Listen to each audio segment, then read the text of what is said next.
सर्वश्रेष्ठता के लिए कई बार बहुत बड़ी कीमत चुकानी पड़ती है। उसमें शामिल होते हैं कई बार ऐसे फैसले जिसमें शायद आपका दिल साथ नहीं देता है, लेकिन हिम्मत दिखानी पड़ती है। और ऐसे ही तय किया गया कि आज तक के हमारे तमाम बहादुर सहयोगी यूक्रेन और रूस के बीच की जंग को कवर करने के लिए उस जगह पर जाएंगे जहां पर उनकी जान को खतरा था। जी हां, जान की बाजी तक लगानी पड़ती है अगर आपको सबसे पहले और सच्ची खबर दर्शकों तक पहुंचानी है। और इसीलिए हमारे ये तमाम सहयोगी हमारे लिए हीरोज हैं, जिन्होंने इस पूरे कवरेज में अपनी एक तरह से पूरी ताकत झोंक दी। गौरव सावंत हमारे सहयोगी, जिन्हें आप हर जगह देखते हैं, लेकिन रूस और यूक्रेन की जंग में देखकर लोग दंग रहते थे, हमसे पूछते थे कि वो कब लौट रहे हैं। श्वेता सिंह हमारी सहयोगी, जो वहां पर मौजूद थी और हर मुश्किल का सामना करती हुई ग्राउंड रिपोर्ट, क्योंकि कई बार ऐसी जंग में श्वेता प्रोपेगेंडा बहुत हावी हो जाता है, वो सच दिखाना जरूरी होता है, इसीलिए आप लोगों का वहां पहुंचना। गीता मोहन हमारी सहयोगी, जो डटी हुई थी अपने मोजो सेट के साथ, ताकि तस्वीर सच, साफ और स्पष्टता के साथ आपके सामने आए। लेकिन वो दो बहादुर सिपाही जो कैमरा थामे थे इनके सामने, जिनको कई बार इतना वक्त भी नहीं मिलता था कि वो पीछे मुड़कर देखें कि कहीं कोई खतरा तो नहीं है, पवन कुमार और मोहसिन खान, हमारे दोनों वीडियो जर्नलिस्ट जो वहां पर मौजूद थे, जिन्होंने इस जंग को कवर किया है। सबसे पहले तो मैं ही आप लोगों के लिए ताली बजा देती हूं, मुझे लगता है मेरे साथ हमारे दर्शक भी ये ताली आपके लिए बजाएंगे। गौरव सावंत, आपके साथ शुरुआत करना चाहती हूँ।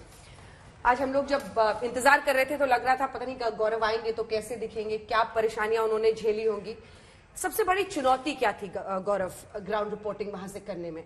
सबसे बड़ी मुश्किल की घड़ी कब आई और कैसे आपने किसी न किसी तरकीब से ये सुनिश्चित किया कि जब आज तक को गौरव सावंत ऑन एयर चाहिए था तो गौरव सावंत ऑन एयर दिखा? गौरव, सबसे बड़ी चुनौती वहां भाषा है।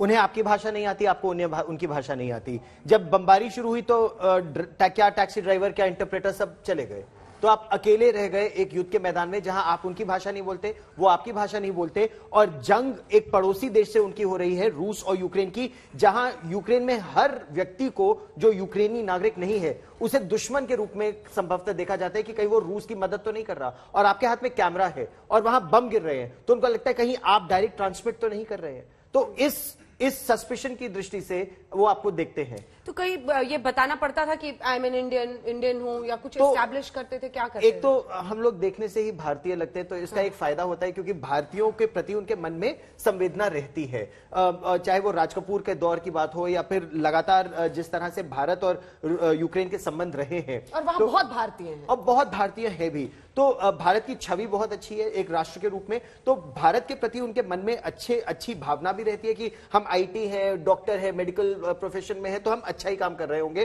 तो जब आप उन्हें बताएं हम पत्रकार हैं तो ठीक है, लेकिन उससे पहले वो आप पर राइफल तान देते थे। मतलब पवन और मेरे ऊपर कम से कम 5-6 बार राइफल तान के जमीन पे लिटा दिया, पैर ऐसे फैला के, हाथ ऐसे करके, और आपकी तलाशी लेते हैं। फिर जब पता चलता है, और फिर आपके फोन देखते हैं कि आपके फोन में क्या तस्वीर है। कोई संवेदनशील इलाके की तस्वीर है तो इमीडिएटली डिलीट कीजिए, कैमरा में कोई तस्वीर है डिलीट कीजिए, नहीं मिली तो फिर आपको वो जिमी जिमी जिमी गाना भी सुना देते हैं। जिमी जिमी जिमी गाना, हाँ, उनको हिंदी फिल्मों से बहुत प्यार। श्वेता सिंह, सबसे बड़ी चुनौती जो रही है? वो तो गीता का नाम सुनते ही सीता और गीता उनको याद आता था, और मेरा नाम सुनते ही श्वेतलाना पूछते थे, क्योंकि वहां पर श्वेता का मतलब होता है लाइट। हाँ।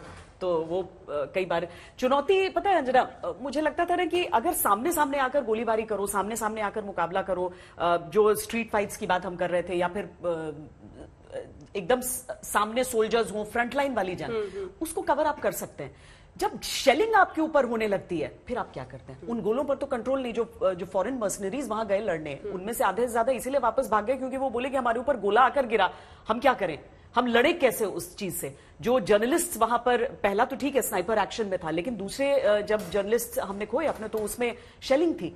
मुझे लगता है वो सबसे ज्यादा यही हो रहा था कि रशिया कहीं पर भी बैठा था, लेकिन जब शेलिंग हो जाती थी तो एक जर्नलिस्ट के लिए, चाहे आप बुलेट प्रूफ पहने, हेलमेट पहने, कुछ भी पहन ले, बहुत ज्यादा प्रॉब्लम्स वहां पर आएंगे।